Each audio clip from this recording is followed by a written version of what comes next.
Hello friends, వృద్ధులకు, senior సిటిజన్స్లకు, అదేవిధంగా పెన్షనర్స్లకు శుభవార్త అని చెప్పాను కదా. వాళ్ళకి ఏంటి శుభవార్త, ఎప్పుడు వర్తిస్తుంది అంటే, నేను ఈ వీడియోలో చెప్పినటువంటి 3 కార్డ్స్ ఉండాలి వీళ్ళ దగ్గర కంపల్సరీగా. ఆ 3 కార్డ్స్ ఏంటంటే, మొట్టమొదటిది Ayushman Bharat health account card, రెండోది ఆయుష్మాన్ భారత్ హెల్త్ కార్డు, మూడోది సీనియర్ సిటిజన్ కార్డు. సో ఈ 3 కార్డ్స్ వీళ్ళ దగ్గర కంపల్సరీగా తప్పనిసరిగా ఉండవలసిన కార్డ్స్. ఈ కార్డ్స్ ఉన్నందువలన వీళ్ళకి ఒక ఆర్థిక భరోసా అనేది ఉంటుందన్నమాట. ఆ ఆర్థిక భరోసా ఏమిటి వాళ్ళకి శుభవార్త అనేది ఈ వీడియోలో చూద్దాము. ఈ యొక్క బెనిఫిట్స్, ఈ కార్డ్స్ వల్ల బెనిఫిట్స్ 2 రాష్ట్రాలకి వర్తిస్తుంది.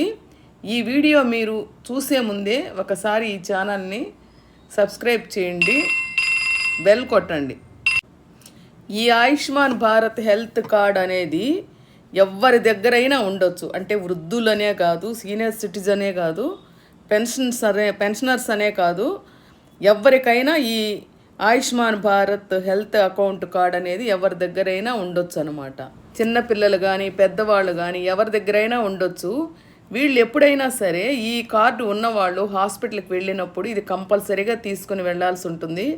ఎందుకంటే ఈ హాస్పిటల్కి సంబంధించిన ప్రిస్క్రిప్షన్స్, మెడిసిన్స్, ఆ యొక్క జబ్బు నిర్ధారణ చేసేటటువంటి మొత్తం డీటెయిల్స్ ఈ ఆయుష్మాన్ భారత్ హెల్త్ అకౌంట్ కార్డులో పొందుపరచబడి ఉంటుందన్నమాట. ఈ కార్డులో కంపల్సరీగా Aadhaar card and phone number అనేది లింక్ చేయబడి ఉండాలి. ఈ ఆయుష్మాన్ భారత్ హెల్త్ అకౌంట్ కార్డులో హెల్త్ డీటెయిల్స్ అంతా ఉంటుంది. ఇకపోతే ఆయుష్మాన్ భారత్ హెల్త్ కార్డ్ అంటే ఇది ఓన్లీ సీనియర్ సిటిజన్స్కి, పెన్షనర్స్కి మాత్రమే ఉండాలి. 70 years నిండిన వాళ్ళకి ఇది వర్తిస్తుంది. మిగతా యువకులకి, మిగతా వాళ్ళకి ఇది వర్తించదనమాట. ఇందులో ఈ సీనియర్ సిటిజన్స్కి, పెన్షనర్స్కి, అదేవిధంగా వృద్ధులకి, 70 years దాటిన వాళ్ళకి 5 లక్షల వరకు ఇన్సూరెన్స్ ఉంటుంది. హెల్త్ విషయంలో ఉచితంగా ట్రీట్మెంట్ ఇవ్వబడుతుంది. ఒకవేళ 2 ఉన్నారనుకోండి, ఒక్కొక్కరికి 2.5 లక్ష ఈ యొక్క కార్డుకి సంబంధించింది వాళ్ళకి వర్తిస్తుంది. ఇకపోతే సీనియర్ సిటిజన్ కార్డు, ఇది దేశవ్యాప్తంగా కలిగి ఉంటుంది. దీంట్లో Aadhaar number, phone number link అయి ఉండాలి. ఈ సీనియర్ సిటిజన్ కార్డ్స్ వలన ఏమిటి అంటే, రైల్లో ప్రయాణం చేసేటప్పుడు కానీ, బస్సుల్లో ప్రయాణం చేసేటప్పుడు కానీ కొంత ఛార్జెస్ డిస్కౌంట్ ఉంటుంది. అదేవిధంగా హాస్పిటల్ ట్రీట్మెంట్కి వెళ్ళినప్పుడు కూడా మనకి కొంత తగ్గింపు ఉంటుంది. అంతేకాకుండా బ్యాంక్స్లో కూడా మనకి ఏదైనా డిపాజిట్స్ చేసుకుంటున్నప్పుడు కూడా మనకి మిగిలిన వాళ్ళకంటే కూడా మనకి కొంత డిపాజిట్ మీద ఇంట్రెస్ట్ అనేది కొంచెం ఎక్కువ ఉంటుందన్నమాట. సో ఇన్ని రాయితీలు ఉంటాయి ఈ సీనియర్ సిటిజన్ కార్డు వలన. ఈ సీనియర్ సిటిజన్ కార్డులో ఆధార్ నంబరు, ఫోన్ నంబరు ఎప్పటికప్పుడు అప్డేట్ చేసుకుంటూ ఉండాలి. ఫొటోస్ కూడా అప్డేట్ చేసుకుంటూ ఉండాలన్నమాట. ఈ 3 ఉంటే ఈ 3 కార్డులలో కూడా మనము ఫొటోసు, ఫోన్ నంబర్ మారిస్తే ఫోన్ నంబరు, ఆధార్లో ఏదైనా చేంజెస్ ఉంటే ఆధార్ చేంజెస్, ఇవన్నీ ఎప్పటికప్పుడు అప్డేట్ చేసుకుంటూ ఉండాలి మనం ఈ కార్డులలో. చాలామంది అనుకుంటుంటారు Ayushman Bharat health account card, Ayushman Bharat health card ఒకటేనని.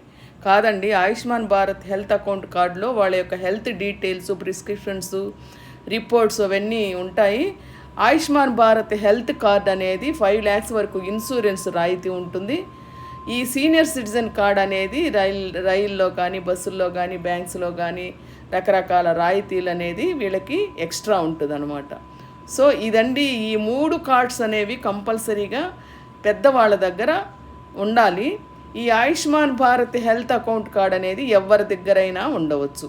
So ఈ 3 కార్డ్స్ ఉన్నట్లయితే సీనియర్ సిటిజన్ పథకాలు వీళ్ళకి వర్తిస్తుందన్నమాట. ఇదండి ఈ యొక్క చిన్న ఇన్ఫర్మేషను. మీకు నచ్చినట్టయితే లైక్ చేయండి, షేర్ చేయండి. ఇప్పుడే మీరు ఈ 3 కార్డ్స్ని తీసుకోవడానికి ప్రయత్నం చేయండి. Thank you for watching video.